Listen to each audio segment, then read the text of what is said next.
Bold TV. Top of the morning to you, wherever it is you are watching us this beautiful, beautiful Saturday morning. It's still beautiful, outstanding ladies with disabilities TV, Bold TV, which comes to your airwaves every Saturday, 10:30 a.m. right here on Facebook and YouTube channel, brought to you by Bold Heart Initiative. And the ladies are on the show again today to discuss issues as it affects and concerns women and girls with disabilities. We promise that you will have an educative, entertaining, and enlightening time out with us this Saturday. Welcome one, welcome all.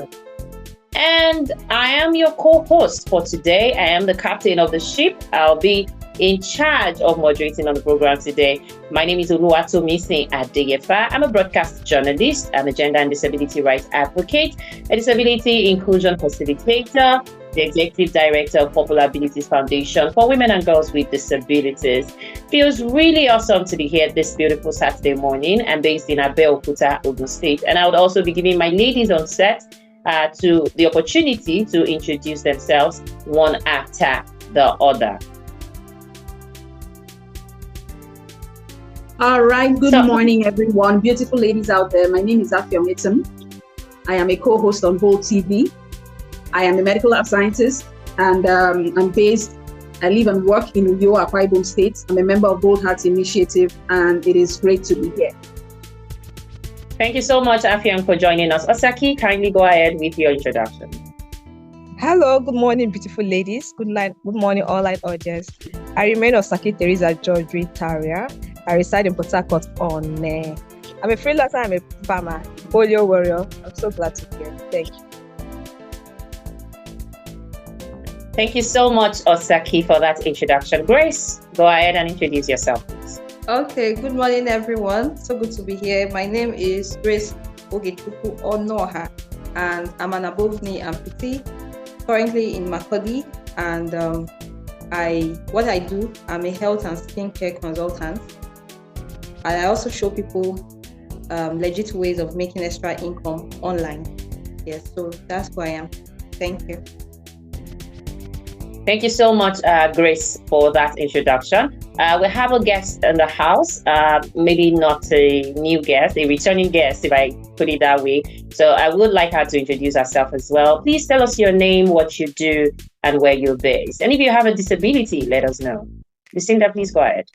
Good morning, beautiful viewers. Good morning, TV. My name is Jesuladini Lucinda. I'm living with albinism. I am a counseling psychologist. I am a career coach. I am a teens counselor. I currently work with the Lagos State government as a school counselor and an English teacher. It feels so good to be here. Thank you for having me.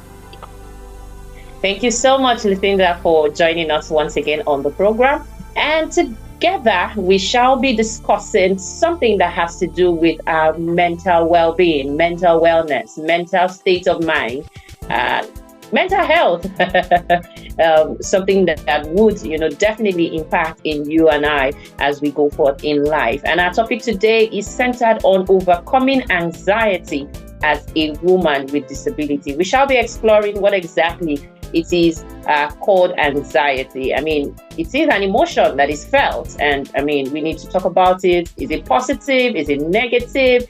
What are the signs? How do we overcome it and be better dealing with anxiety? Because I cannot say you wouldn't experience anxiety at some point in your life as a woman with a disability. So how do we then overcome the word or the mental state anxiety? First, we shall have Lucinda explain to us what exactly is anxiety. Thank you so much. Anxiety is a common mental health condition that is characterized by the feeling of worry, nervousness, and fear that are persistent and overwhelming. Now, there are two keywords there I would like us to note. Persistent and overwhelming. In our daily activities, day-to-day living, we tend to be nervous, anxious. So it's normal for us to be anxious at some point. But when it becomes worrisome and when it becomes a threat, when it becomes a challenge we have to look into. It becomes persistent and overwhelming. All of these feelings I earlier stated, worry, nervousness, and fear, when they become persistent and overwhelming, then we are talking about a serious health condition that we must pay attention to. Thank you.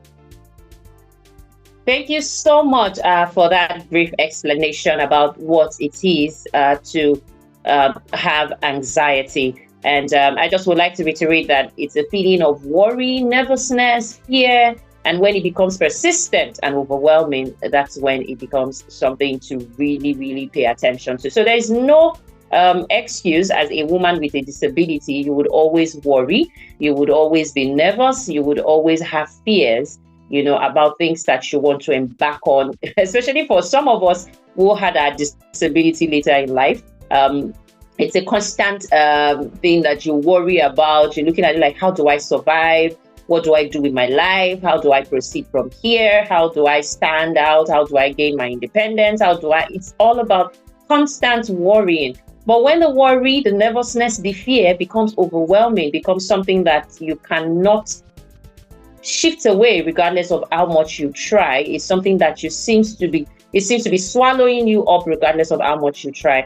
That's, when you can say that, oh, you need help and you should get the much desired help. Ladies, does anyone have something to add, maybe something different, or you want to, kind of elaborate on what you said, especially as a woman with a disability?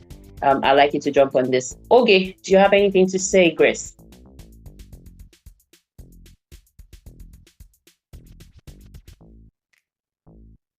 Okay, on mute. Okay, sorry. So anxiety is actually when someone is overly stressed, and it can be depressing. You understand? And especially as a person with disability, you may be undergoing stress. Maybe, as a person with disability, especially people who were not born with it, it's a new situation. Like when I had my encounter while in the hospital, everything was, funny. Like I couldn't use my legs, it was a new beginning. Like I was learning life again. I was beginning life again. And due to different mindsets that people have, some people will be so depressed. Some people would even lose their life in the process. So anxiety could lead to a lot of things. And it starts with overly being stressed over situations around you.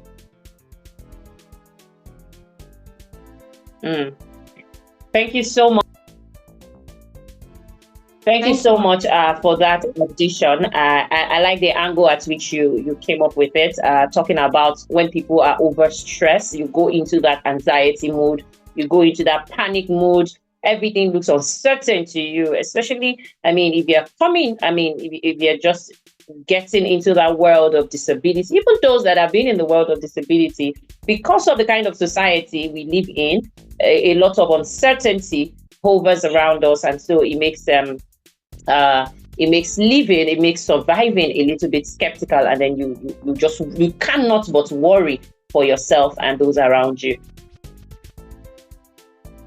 Very quickly, Afyong, I know you are also in the medical space. Okay, so furnish us with some signs of anxiety that what are the signs? How do you say that somebody is anxious? How do you kind of determine, or how would you within yourself say, oh, I have anxiety? Yes, I will say, I'm going to state here number one, but I know we'll come to that. What I'll tell you is something that I have experienced personally. Anxiety is a state of mind. First of all, it's like a battle that goes on in your mind, and you're the only one who is aware of it. Nobody knows what's going on in there. But very often it manifests physically, because there's a saying that where the mind goes, the man follows. So your mind controls your body. I'm sure Lucinda will agree with me as a psychologist. They know the power of the mind. So most times when you have anxiety, it can manifest as physical symptoms, such as you feel this you can have stomach cramps, unexplainable pain. For me, as a person with disability, I forgot to mention when introducing myself, I use a wheelchair from spinal cord injury. And there's something they call phantom pain. Anybody that has had spinal cord injury can tell you that you have these spasms. Even though you don't have sensation in your lower limbs, you have spasms in those areas. So when you are anxious, some of those things, those symptoms become increased, and it can be very uncomfortable. Sometimes some people have diarrhea. There are some people who have diarrhea. Their stomach, it has a way of affecting the digestive system, because when you are anxious, you're sending your brain sends a message to your body that, for those of us who did science, the fight or flight response. Anxiety is a state of how do I say it? Emergency. You're telling your brain detects that there's danger.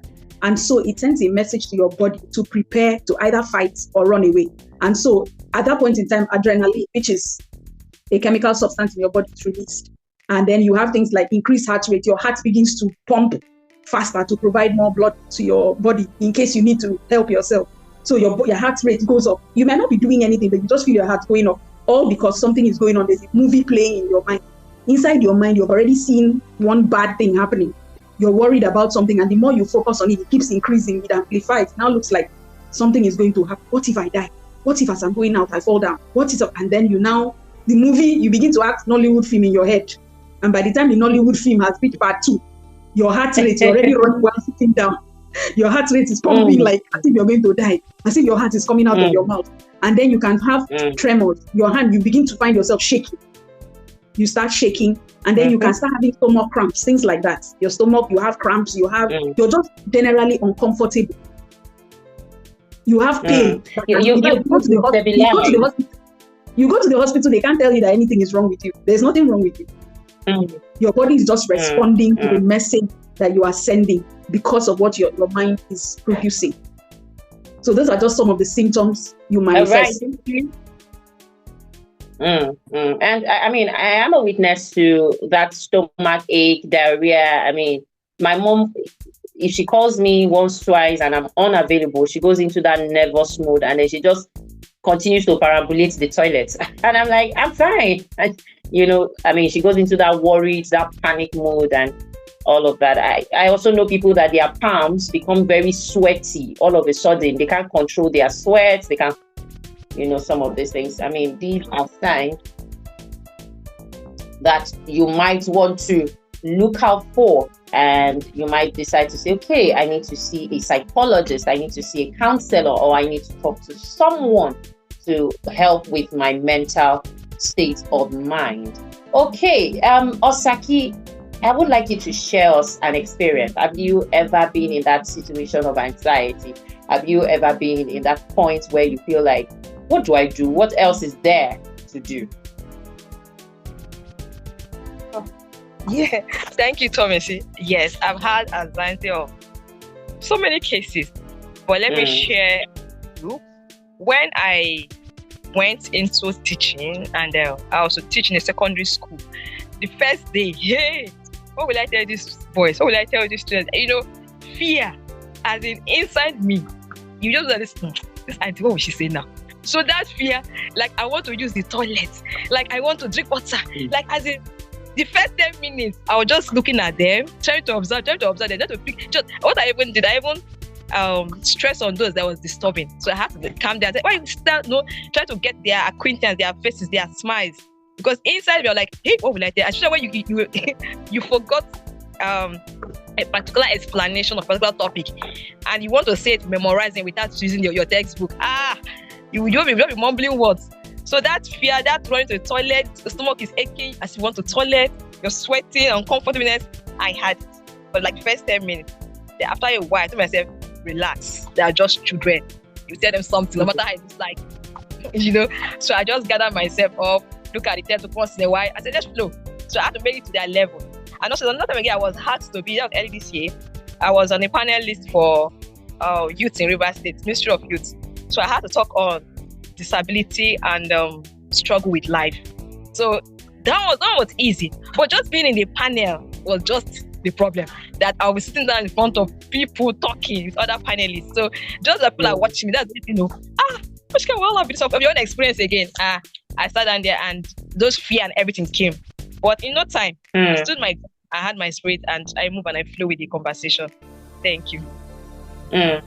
Thank you so much for sharing that experience with us. This is a common thing, especially if you're doing something for the very first time. It comes with a lot of anxiousness. You're very worried that you might just say or do the wrong thing at the right time.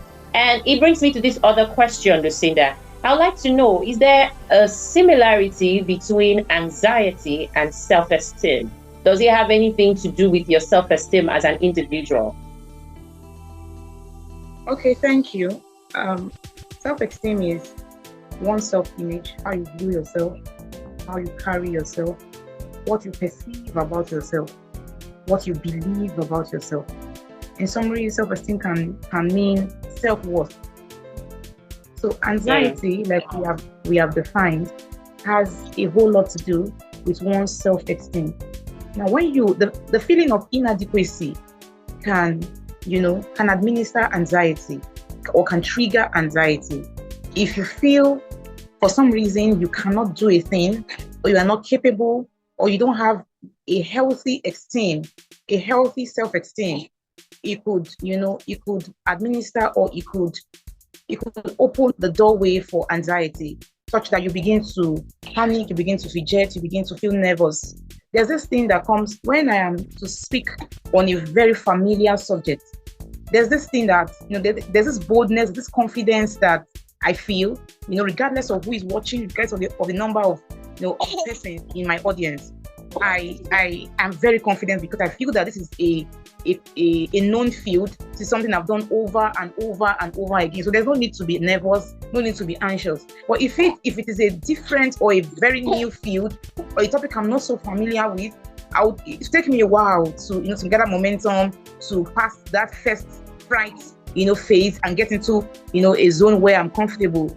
And I can even be anxious all through and just do it scared.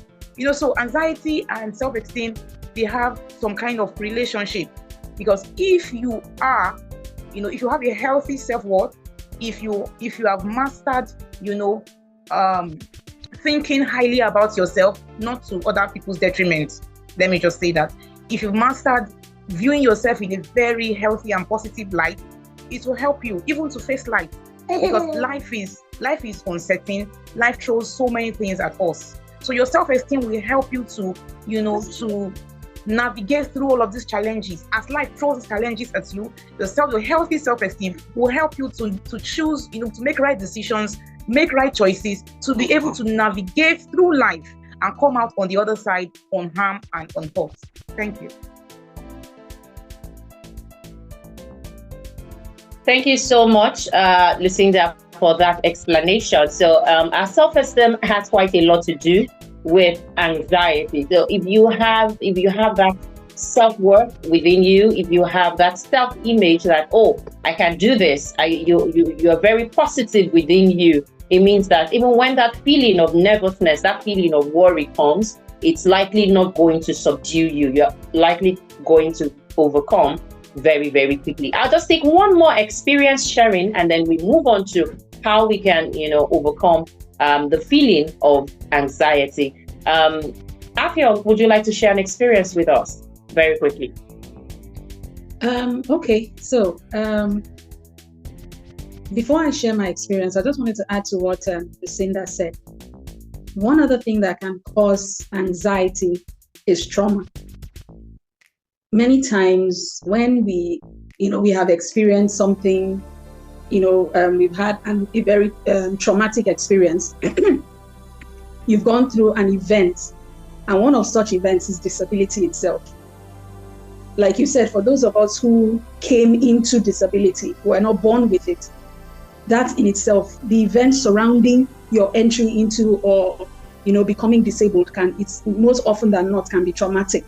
And if it has not been dealt with, if you have not maybe gotten the help of a therapist or someone that can walk you through how to deal with your emotions and your responses to the event surrounding that particular experience, you may always find it becomes a trigger that maybe subsequently, whenever your mind goes back, such events are usually buried in your subconscious. Your mind goes back and you recall those events. Something happens and you suddenly recall.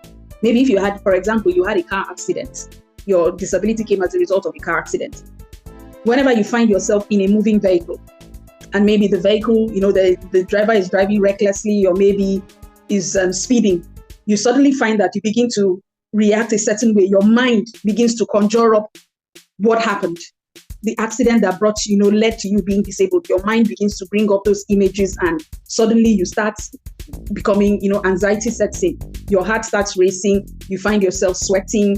All the signs of anxiety begin to manifest, and maybe you have a panic attack.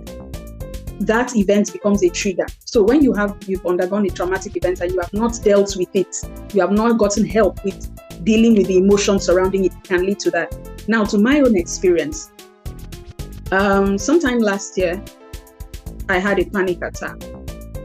I remember waking up, going to bed. Prior to that time, the panic attack I had was related to a traumatic event that happened years before, like call it almost 10 years before. But, as usual, I thought, it had passed. Well, okay, we had moved on. But what happens is when you don't intentionally confront certain things, you just repress them, they get buried, and then something will trigger, a recurrence. So for me, something happened that, triggered that panic attack. It took me back to that incident that happened, the traumatic experience. And then I found myself at night. I had fallen asleep, and then suddenly in the middle of the night, I wake up and I'm having palpitations. My heart is pumping so fast. Next thing, I feel like I'm going to pass out. I had this feeling like I'm going to, faint. And then I can't swallow. My throat is blocked. I can't breathe. And I was so scared. I thought I was dying. This what I'm telling you is like between 2 a.m., between 1 and 2 a.m. at night. And I was alone. So imagine, going through all of that with no one around for you to even say, oh, what's going on? What's happening? I got up. I couldn't sleep anymore. My first thought was I got water to drink, and I began to, I just got some water to drink to calm down my heart rate. And then I reached out. I had to call someone I knew. And this person is all the way in Canada. I had to go on WhatsApp and put in a call to him. And he was the one that now, we had a conversation, and as we were discussing, that helped me I had to get up and start going around my house, just moving around my house, turn on the lights. I felt I was suffocating. It took till daybreak before I could finally calm down enough to be able to go back to sleep. It wasn't a pleasant experience. So after that, I knew I had to deal with whatever was happening. I had to find a better way to cope with, that trigger, so that I wouldn't have to go back to that experience. So that was my experience. And since then, I've not had it. There've been times when things have happened and I feel like, but I've learned how to, calm myself down, talk myself through it, and being able to move on from that. So thank you so much, Afion, for sharing that experience with us. I mean, you've led us into that point where we begin to talk about how do we overcome that emotional state of anxiety. And one thing you talked about is confronting your fears.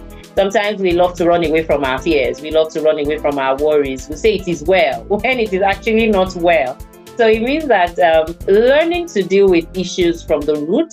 I mean, if you have a traumatic experience, do not think that, you could do a shortcut and everything just goes behind you. It always have a way of coming back. It always had a way of coming back. So as women with disabilities, we should also learn to confront our fears. At least that's one very major way by which you can overcome anxiety. Confront your fears. What is that thing that is pulling you back, that is making you skeptical about moving on, that is, looking to you like a big deal, like something that will just swallow you up if you try. So deal with it from the root. And it takes me back to Lucinda very quickly. In say about 2 minutes, please just give us a few useful tips to overcome anxiety. When we feel anxious, when we feel subdued, when we feel overwhelmingly afraid, what can we do? Okay, thank you so much. There are several things that we can do to be able to cope with, everything that life throws us at us. And the first thing I want us to realize is that we are not, how will I put it now? We're not created for the negatives. That should think that whatever happens is not because we are designed to always be at the receiving end of the negative circumstances. So we need to, we need to tell ourselves that whatsoever is happening or whatsoever has happened or whatsoever will happen in the future is not because I am unfortunate. That's why I have to go through this I'm going through. It's just life and how life is designed. And secondly, I would say that identifying triggers, anxiety triggers, there are things that puts you on the spotlight, that makes you anxious, makes you nervous.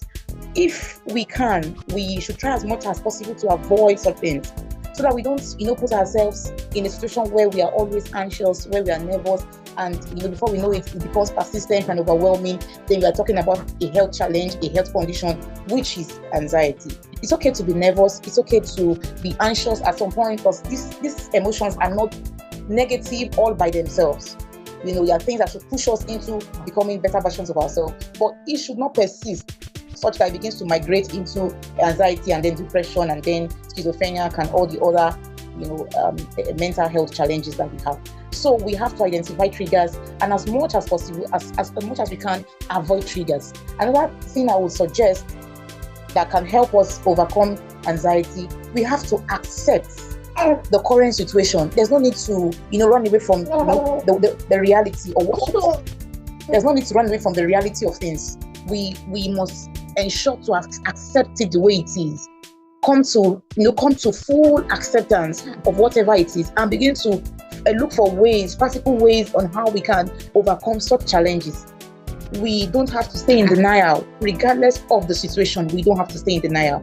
We must find ways to accept these things and look for environment, communities, friends, groups, social groups that can help us overcome, help us fight through and come out of any kind of situation we find ourselves in. Like I said earlier, anxiety is something that we'll have to experience, because life will not always go the way we plan it. Like they say, life is not fair. So we must find ways, coping mechanisms on how we can manage and handle anxiety in our journey in life. So I think I mentioned two. The first one, I said we must understand that we are not designed to always receive the negatives. Secondly, we must avoid triggers. Thirdly, we must surround ourselves with the right people, the right environment that can help us walk through, that can help us navigate through life's challenges. And lastly, before I drop the mic, I want to say that we must come to understand ourselves and our limits. We all have breaking points. There's how far I can go. There's how far you can go. We must understand when it becomes overwhelming. When something will become, for us, it becomes overwhelming, and avoid it as much as we can. There's no point trying to be macho, form mature, trying to, form superhuman, trying to form the strong woman. There's no need. There's no point. We shouldn't be setting ourselves up for anxiety or for nervous feeling and anxiousness. We should find ways on how we can manage the things. I feel that all the things I've listed would help us manage anxiety as we journey through life. Thank you. Thank you so much, Lucinda. And the last point you made, it's very salient.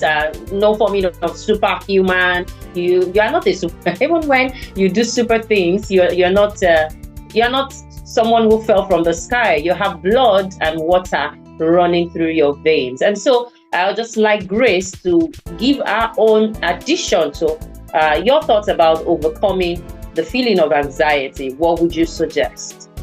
Okay, how to overcome anxiety. I would share my personal experience, and I'll also chip in where Lucinda was telling us that you don't need to form macho woman because you're trying to prove a point, because I experienced it at some point. So first off, I had issues with my energy levels, all right, because of my sedentary lifestyle, either sitting or lying down while doing my activities. Mostly my activities are online. I do my businesses online, most of my clients online. And so you find out that most of the time I'm either lying or I am sitting down. I do not really move my body around. So my energy level became a concern to me, because when I do a little thing, or when I get to go to certain places, I begin to sweat a lot, or I begin to pant, you understand, gasping for breath. Even at some point when I speak, if I listen to my voice note, I'll see that I'm struggling with air. So I had to do something about it. So it now led me to doing exercises daily. And the weather condition too, at some point it was very hot. So when I come back, I'm sweating, or even while I am doing the exercise, walking around, I'll be feeling how the sweat getting into my liner, all right, is not allowing me to move properly. It becomes a concern, so I have to stop. So I will now be confused. What do I do right now? If I stop, this affects my energy level. If I continue, this affects my liner. It became a concern to me. At some point, I would do more than 5,000 steps, 10,000, and even 12,000 in a day. You understand? At some point, my main leg started having pains on my knees. And I was wondering, but I need this. I'm trying to meet up, and also comparing myself with others who do not have a disability. So I said, at some point, I had to stop for like 2-3 months. I said, you are not a macho woman, babe. Just calm down. And especially when I started having those pain on my knee, I had to stop. And supplementations too helped me. I now did more on diets, what I eat. I started eating later in the day, took more of supplements, and hung around like-minded individuals sharing my experiences. So that's my own. And sometimes I don't really see this anxiety thing because I'm a positive-minded individual. Because whenever I have a problem, I look for the solutions to remedy. And while on it, I may experience other problems because there's a saying, which I'm ending with, that every new level comes with its own problems. So I encountered it and I had to realize I'm not a macho woman, and I had to calm down and took it steadily. So that is it. Take it gradually and learn in the process. Thank you. Thank you very much, Grace. Keep a positive mind. Keep a positive attitude. Don't overdo it. Don't put yourself in that point where you feel like you want to impress people. You want to impress the world. Yeah, we all want to shatter the glass ceilings, but do not hurt yourself while shattering the glass ceilings. I mean, you don't want to have glass broken everywhere and then you're feeling the pain while people are, she's a superwoman, and you're feeling real hurt down there. So do things that makes you feel comfortable. Surround yourself with positive people. Belong to support groups that can help you pull through challenges. Have cheerleaders, have people that, celebrate you, celebrate your little wins, people that will not just talk down on you and make you feel less of yourself. Thank you, ladies, for dropping your 2 cents on the show today, talking about overcoming anxiety as a woman with disabilities. We hope we've been able to share useful and healthy tips with you that would help you overcome the spirit or the feeling or the emotions of fear, worry, nervousness that might be, persistent and overwhelming. Overall, if you think these are not things you can do on your own, please talk to an expert. It's only in this part of the world that we do not think therapy is something that people do often. But if you have an experience, if you feel overwhelmingly afraid, if you feel overwhelmingly nervous, please see an expert. See a psychologist or a counselor, or you talk to someone you feel comfortable talking to. Thank you so much, dear esteemed viewers, for being on the show. Please, we would like you to support us in whatever way you can. Continue to like our videos, share and comment on our videos. Till we come your way again next week, right here on Beautiful Outstanding Ladies with Disabilities Television, Bold TV, which is brought to you by Bold Hearts Initiative. On behalf of the ladies, we'll see again with another interesting topic to discuss next week, Saturday. Please continue to stay positive and be happy in whatever it is that you do. Ladies, unmute your mic and let's say bye-bye. Bye-bye. Thank you, ladies.